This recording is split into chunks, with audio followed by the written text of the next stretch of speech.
তুমি আমার সব বলতে পারবেন? এই তাকরীর, এই স্বীকৃতিটা দেখতে আল্লাহ বড্ড ভালোবাসেন, কারণ আমরা সবাই গুনাহগার। আমরা সবাই কি? বিশ্বনবী বলেন কুল্লুকুম খাত্তাউন, বানি আদম তোমরা সবাই পাপী। সবাই কি? সবাই পাপী। আমরা সবাই পাপী। আপন পাপের বাটখারা দিয়ে অন্যের পাপ মাপি। আমরা যে পাপী এটা ভাবতে মনে চায় না কারো, খালি অন্যের পাপ দেখি আমরা। এটা ভুল।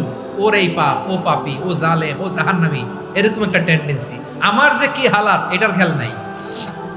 খেয়াল করতে হবে যে আমি সবচেয়ে বড় পাপী, ঠিক কিনা বলেন? পাপ করি না এমন কেউ আছি? হ্যাঁ আছি। কেউ না জানলেও জানে কে আমার পাপের ঘটনা। এজন্য আল্লাহরে বলবেন, আল্লাহ আমি ছাড়া তোমার গোলামের অভাব নাই।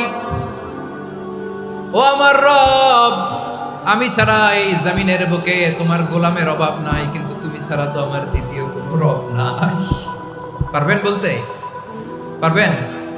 চোখের পানি ছেড়ে আল্লাহরে বলবেন, আল্লাহ তুমি আমার রব, তুমি আমার সব। কি বলবেন? আল্লাহ আমারে রব। সবাই বলুন, আল্লাহ আমারে রব। দমে দমে তনু মনে তারি অনুভব, আল্লাহ আমারে রব।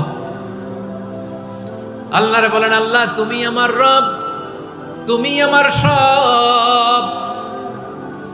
আল্লাহ আমি ছাড়া এই জমিনে তোমার গোলামের অভাব নাই, তুমি ছাড়া আমার দ্বিতীয় কোনো রব নাই। এ কথা বলে চোখের পানি ছেড়ে আল্লাহরে স্বীকৃতি দেন, আল্লাহ আমি পাপী। পৃথিবী না জানুক আমি তো জানি, আমি কি পাপ করেছি হায়। ও আমার কলিজার টুকরা ভাইয়েরা,